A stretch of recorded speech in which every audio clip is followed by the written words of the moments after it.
የአቦል ዜና ቤተሰቦች ዛሬም ለእናንተ ይሆናሉ ያልናቸው መረጃዎች ይዘናል። በቅድሚያ ርዕሶቹን እናስደምጣቸዋለን።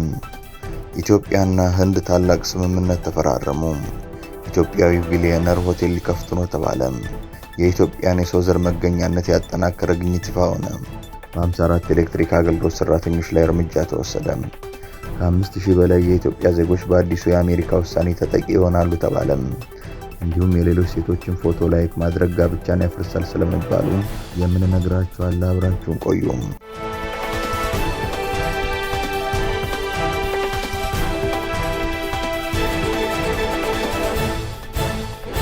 ሰላም ጤና ይስጥልን። ይህ አቦል ዜና ነው። ክቡራን አድማጭ ተመልካቾቻችን ሰላማችሁ ይብዛ፣ ጤና፣ ፍቅር፣ ደስታ በእያንዳንዳችሁ ጎጆ ይግባ። ትኩሱን እፍታ ፍታውን ለእናንተ ለተከበራችሁት ይዘን መጥተናል። ቻናላችንን ላይክ፣ ሼር እና ሰብስክራይብ በማድረግ አጣጥሙልን፣ ለወዳጅ ዘመድም አጋሩልን። እናመሰግናለን። ኢትዮጵያዊ ቢሊዮነር ሆቴል ሊከፍቱ ነው ተባለ። ሼህ መሐመድ አላሙዲን 4 ሆቴል ሊከፍቱ ነው ተብሏል። ሆቴሎች በዶላር ስለሚሰሩ የኢኮኖሚ ማሻሻያው እንደጠቀማቸው የሜድሮክ ዋና ስራ አስፈጻሚ አቶ ጀማል አህመድ ገልጸዋል። በዚህም ሸራተን ለመጀመሪያ ጊዜ አትርፏል ያሉት ስራ አስፈጻሚው በዚህ የተነሳ ሆቴል ላይ ኢንቨስት ለማድረግ ተነሳስተናል ሲሉ ቅዳሜ ዕለት የኮፕ 32 ዝግጅትን አስመልክቶ በተጠራ መድረክ ላይ ተናግረዋል። ሜድሮክ አዲስ አበባ ውስጥ 298 አልጋ ሸራተን ሆቴል ላይ አለ ያሉት አቶ አህመድ ለኮፕ 32 1500 ለማድረስ እየሰራን ነው ብለዋል። 4 ሆቴል እንከፍታለን ሲሉም አክለዋል።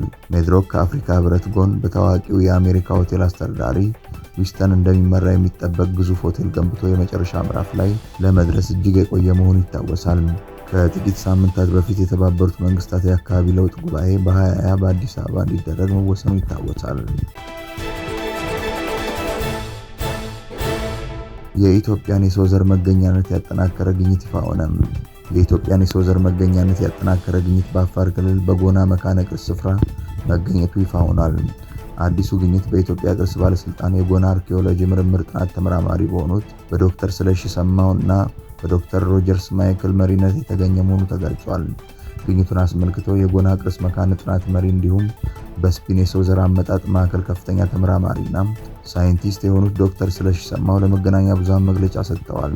በመግለጫቸውም በጎና መካነ ጥናት የተገኘው 1.5 ሚሊዮን ዓመታት እንደሚደርስ የተገመተው ሆሞ ኤሬክተስ በመባል የሚታወቀው የቅድመ ሰው ዝርያ ጭንቅላትና ፊት በቨርቹዋል ዲጂታል ኮንስትራክሽን በሳይንቲስቶች መጠናቱን አስታውቀዋል።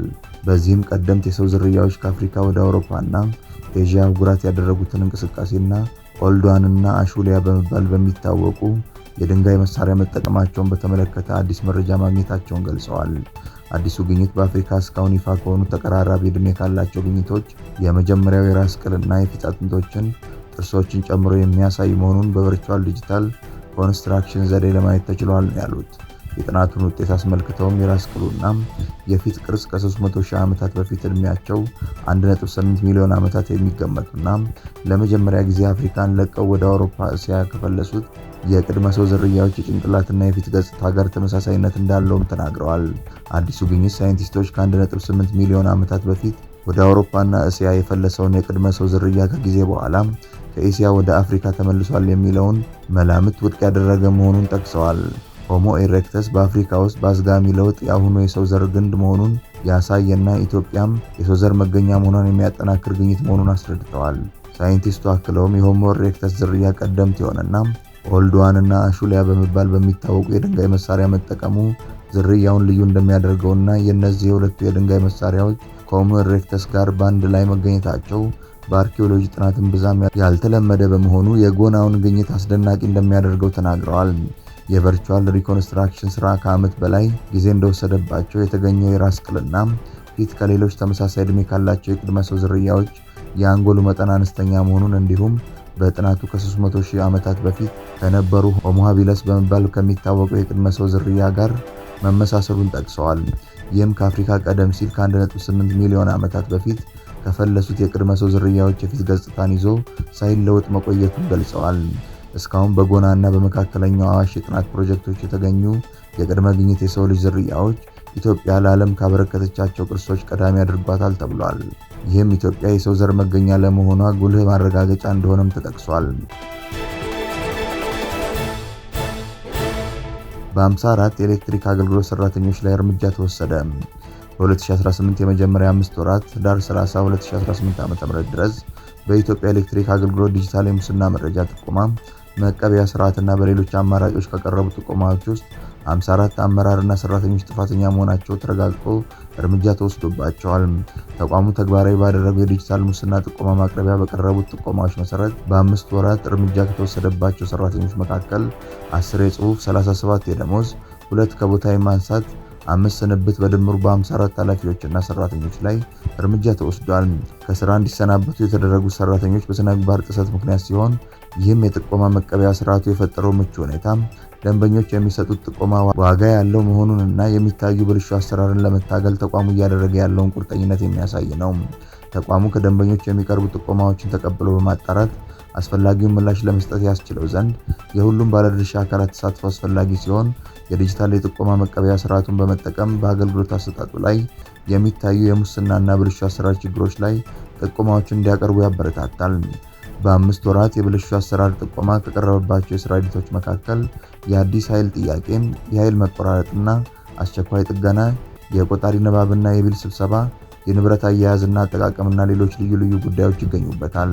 ተቋማችን በአገልግሎት አሰጣጥ ላይ የሚታዩ የመልካም አስተዳደር ችግርና ብልሹ አሰራርን ለመታገልና እርምጃ ለመውሰድ አሁንም ቁርጠኛ መሆኑን እየገለጸ ተገልጋዮች እንዲሁም ሌሎች ባለድርሻ አካላት መሰል ችግሮችን ሲመለከቱ በተዘረጋው ዘመናዊ ሞባይል መተግበሪያ ወይም በበይነ መረብ ገጽ www.eeuethics.et በመጠቆም የበኩላቸውን ኃላፊነት እንዲወጡ ጥሪውን ያቀርባል።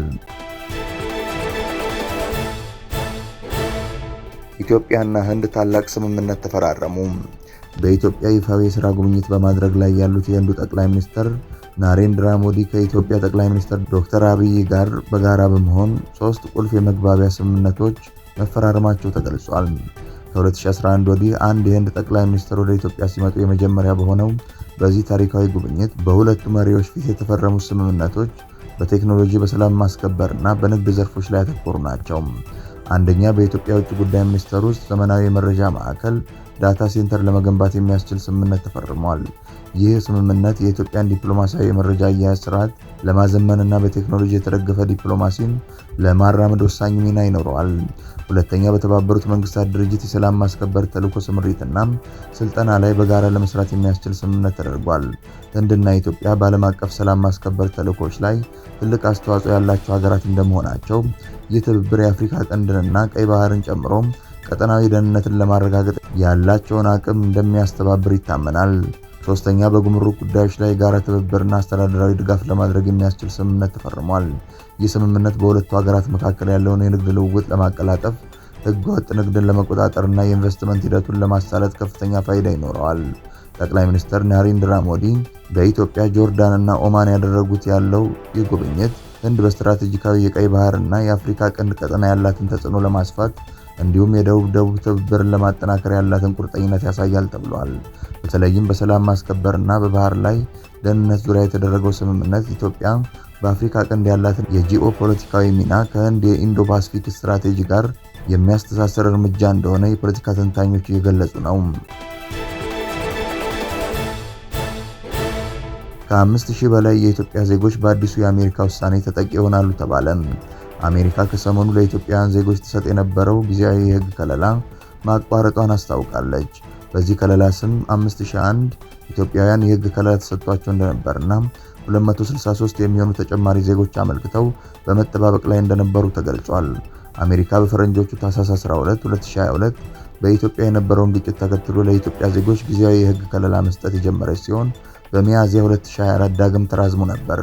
አሜሪካ ውሳኔው ከመተላለፉ በፊት ከሚመለከታቸው የራሷ የመንግስት ተቋማት ጋር ንግግር በማድረግ የኢትዮጵያ አሁናዊ ሁኔታ መገምገሙን አንስታለች።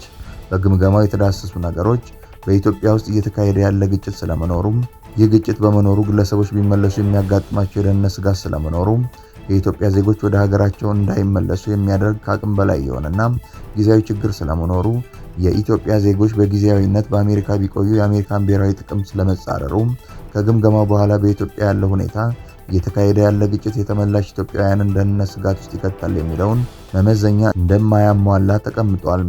አሜሪካ በ2022 በትግራይና ኦሮሚያ ክልሎች የነበሩ ግጭቶች ይህ የጊዜያዊ ከለላ እንዲሰጥ ምክንያት ነበሩ ስትል የትግራይ ጦርነት በሰላም ስምምነት መቋጨቱና በኦሮሚያም የኦሮሞ ነጻነት ሰራዊት አካል ጋር ክልሉ የሰላም ስምምነት መፈራረሙን፣ ታጣቂዎች መግባታቸውንና ከስምምነቱ በኋላ ግጭት መቀነሱንም አንስታለች። አሜሪካ የትግራይ ጦርነት ሲገባደድ በአማራ ክልል ግጭት መቀስቀሱን ጠቅሳ በመንግስትና ፋኖ መካከል ያለው ግጭት መቀነሱን፣ ንጹሃን ግን ጥቃት እየደረሰባቸው እንደሆነ ሪፖርቶች እንደሚያሳዩ አንስታለች። አሜሪካ ኢትዮጵያ ትኩረቱን መሰረተ ልማትና የሰብአዊ ልማት ግንባታ ላይ ያደረገ የ33.7 ቢሊዮን ዶላር ታሪካዊ በጀት ማጽደቋን አንስታ እነዚህ ማሻሻያዎች የተመላሽ ኢትዮጵያውያንን ደህንነት ስጋት ውስጥ የሚከት ነገር እንደሌለ ያሳያሉ ብላለች። የውስጥ መፈናቀሎች ቀንሰዋል ያለችው አሜሪካ የምግብና ማህበራዊ አገልግሎቶች መሻሻላቸውን፣ ለዚህም ማሳያው አሜሪካ ራሷ በሰሜን ኢትዮጵያ ተሰጥ የነበረውን የምግብ ድጋፍ ፕሮግራም ለጣምራ ኮሚቴ ማስተላለፏን አንስታለች። ከ2022 እስከ 2025 ድረስ 2147 የኢትዮጵያ ዜጎች ወደ ኢትዮጵያ ለመመለስ የጉዞ ሰነድ መጠየቃቸውንም በጥሩ ጎን ተመልክቻለሁ ብላለች። ከቪዛ ጊዜ በላይ መቆየትን በተመለከተም አሜሪካ በ2024 የኢትዮጵያ ዜጎች ከፍተኛ የሆነ ከቪዛ ጊዜ በላይ የመቆየት ምጣኔ ነበራቸው ብላለች። በዚህም ለቢ1 እና ቢ2 ቪዛ የ8.27 በመቶ ከቪዛ ጊዜ በላይ የመቆየት ይህም ከአማካዩ በ250% እንደሚበልጥ፣ ለኤፍኤም እና ጄ ቪዛ የ13.95% የመቆየት ምጣኔና ይህም ከአማካዩ በ330% እንደሚበልጥና የብሔራዊ ደህንነት ጉዳይ እንደሆነባትም ጨምራ ገልጻለች። የአሜሪካ የሀገር ውስጥ ደህንነት ቢሮ 5001 የኢትዮጵያ ዜጎች ይህ ከለላ ጸድቆላቸው ተጠቃሚ እንደነበሩ ሲገልጽ እንደ ባለፈው ዳር መረጃ ተጨማሪ 263 ሰዎች ይህንን ከለላ ለማግኘት ጥያቄ አቅርበዋል ሲል ቲክቫ ዘግቧል። የሌሎች ሴቶችን ፎቶ ላይክ ማድረግ ጋብቻን ያፈርሳል ተባለ። በቱርክ ውስጥ በቅርቡ የተሰጠው አንድ የፍርድ ቤት ውሳኔ በማህበራዊ ሚዲያ ላይ የሚፈጸሙ ድርጊቶች በፍቺ ክሶች ውስጥ ከፍተኛ የህግ ተጽዕኖ ሊያሳድሩ እንደሚችሉ የሚያሳይ ታሪካዊ ምዕራፍ ሆኗል። ከካይሰሪ ከተማ የመጣች አንዲት ሴት ባሏ በማህበራዊ ሚዲያ ላይ ሌሎች ሴቶችን ፎቶ በተደጋጋሚ ላይክ ማድረጉ የጋብቻን ክብር የሚያጎድፍና መተማመንን የሚጎዳ መሆኑን በመግለጽ ባሏን ከሳለች። ፍርድ ቤቱ የባለቤቱን የኦንላይን እንቅስቃሴ መረመርና ሚስቱ ያቀረበችውን ክስ ተቀብሏል። ዳኞቹም ባልየው በትዳሩ መፍረስ ላይ ከባድ ጥፋተኛ መሆኑን በመወሰን ለሚስቱ ካሳና የፍቺ ቀለብ እንዲከፍል ትዕዛዝ አስተላልፏል። ዳኞቹ ፎቶ መውደድ በቀጥታ የዝሙት ድርጊት ባይሆንም በትዳር ውስጥ ያለውን ስነ ልቦናዊ መተማመን የሚያዳክምና የጋብቻን መረጋጋት የሚያናጋ ተግባር እንደሆነ ገልጸዋል። ይህ ታሪካዊ ውሳኔ በቱርክ ውስጥ የዲጂታል ባህሪዎች በፍቺ ጉዳዮች ላይ ከባድ የህግ ውጤት ሊያስከትሉ እንደሚችሉ ያረጋገጠ ሲሆን የቤተሰብ ህግን በተመለከተ አዲስ አቅጣጫ ጠቋሚም ሆኗል። ክቡራን አድማጭ ተመልካቾቻችን ስለተከታተላችሁ እናመሰግናለን። የደወል ምልክቷን በመጫን አቦላችንን በትኩሱና በፍታው ሁልጊዜ እንዲደርሳችሁ አድርጉም። ለወዳጆቻችሁም በፍቅርና በቅንነት አጋሩ። ጡም ቡናችንን አቦል ግብዣችንን ይዘን ወደ በኋላ እንመለሳለን። በቸር ያቆየን።